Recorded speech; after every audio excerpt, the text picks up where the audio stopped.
So the title is Bridge Inspection Using Unmanned Aerial Vehicles or other, AKA drones.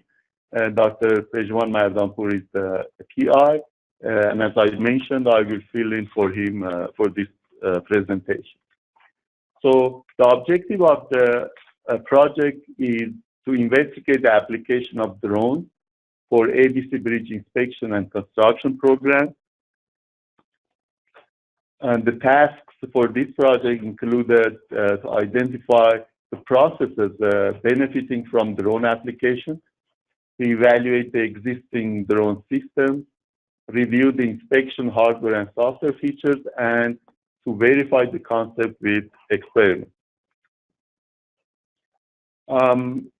It doesn't really take experts to know that the use of UAV and drones in various applications and industries and have been growing very fast.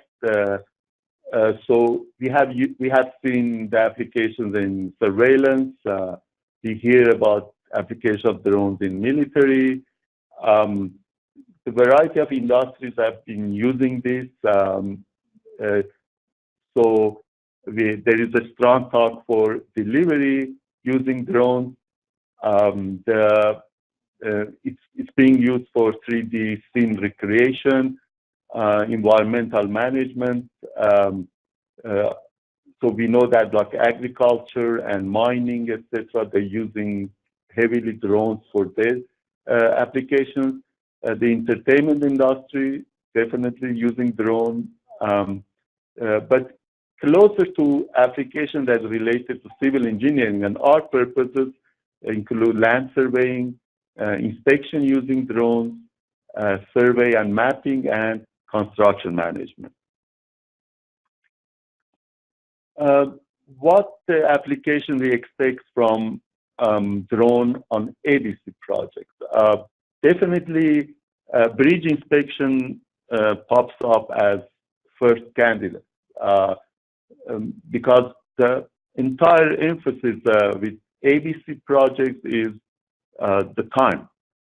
So how would it help that if we construct the bridge fast and then not able doing the inspections or maintenance or other things with the same speed? So using drones will help a lot the bridge inspection. For those of you who have used, have done inspection of bridges, especially inspection of under bridges, I am one of them who has done it. So you know that how time consuming, how difficult and how expensive it is to, let's say, inspect under the bridge. The under bridge inspection vehicles, as you can see in this slide, is an example, and it normally requires lane or bridge closures, and it's a cumbersome work. So if we could use the drones to do inspection at hard to reach places on the bridge, etc., that would be a very big plus for us. Also, drones can be used to for controlling geometry. Let's say you have set the substructure in place and then trying to bring in prefabricated elements to the site.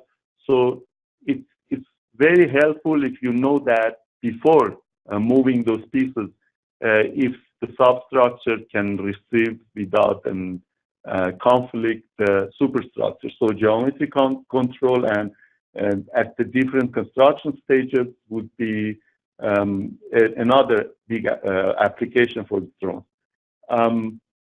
Also related to inspection, detecting damages and perhaps surveying, mapping exactly where the damages are and what areas they occupy, and then how big the repair has to be, what form repair. That would help significantly the repair and maintenance projects, especially if you can continue that level of automation also in maintenance. Let's say you map a spall concrete and corrosion under, and prepare the maintenance and repair pieces ahead of time to do the repair. So there's a lot of application for drones other than simple visual application, of course. There are three types of drones that can be used for these purposes. The first type, multi-copter, which is relatively slow. It has the ability to hover, stand in one spot and look around. It has better ability to explore, but limited flight time. The second type of drones are fixed-wing drones that can travel long distances. They are the fastest type of drone, and also they have limited flight time, better than multi-copters, but still limited. The third type are the blimps. They are very slow. Of course, it's not necessarily a negative thing, because not always you need to follow the target, or so the bridge is in there, and you can look at it at one viewpoint, or variation of that viewpoint.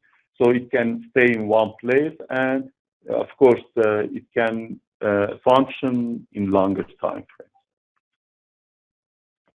frames. Let's see if we can list the benefits, pros and cons of using drones.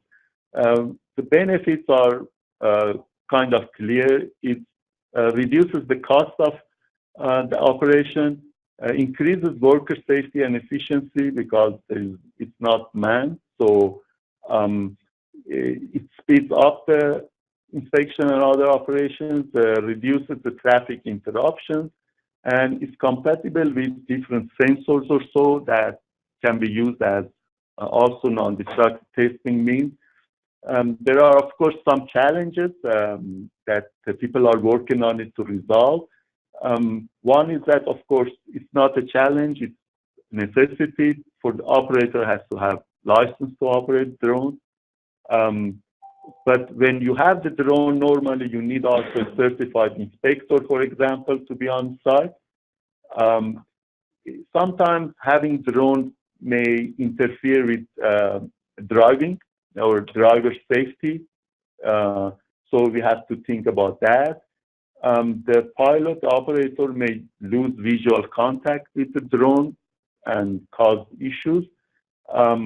Sometimes when under the bridge and hard to reach spaces, the GPS signal may be lost, so interfere with data collection.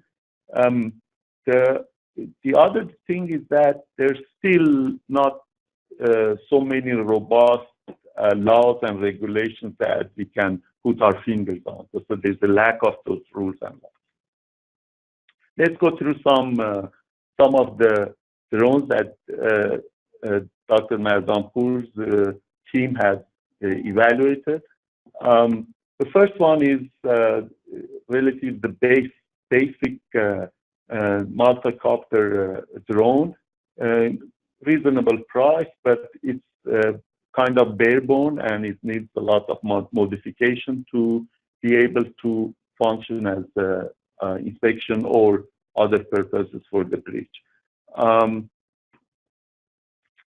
Next one, that first multi-copter is normal now being used for cinematography or entertainment, etc.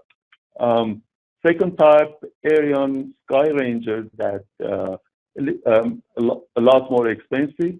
That is being used for mostly military reconnaissance.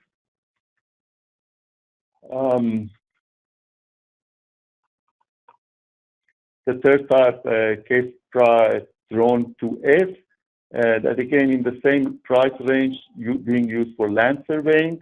But let's get this type, SenseFly Albrecht, that has already application in the civil engineering field and has been used by others for inspection. Relatively reasonable price, and it has good visual aids and cameras, etc. there is a variation to the system that has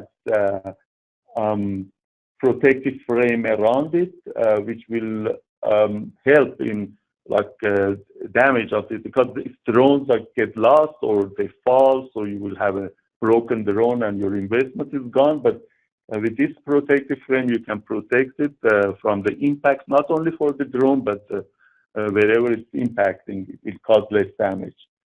The one that Dr. Mardanpour's team has focused is the SenseFly Algorithm. It's about $20,000. It has good already in place high definition camera and thermal camera and a good post-processing software.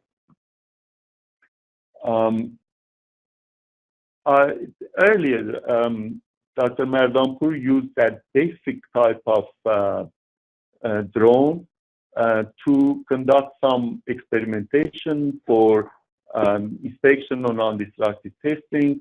In one that you can see on the in this slide, there's a model representing an NDT sensor was built and mounted on the drone.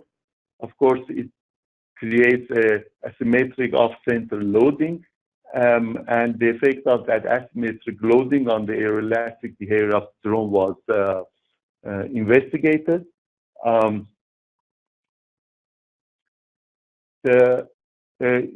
It showed that to go closer to your target, you need a lot of skills and capabilities there.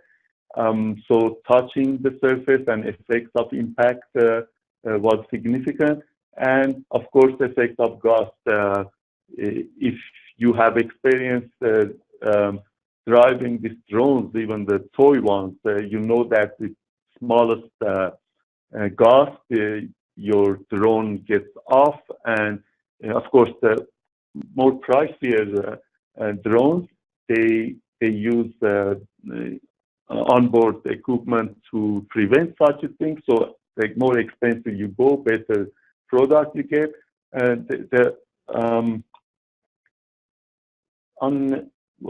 have a little time to cover, to point out the some FAA regulations that are in place, that if you try to attempt to use the drones, you need to be aware of this.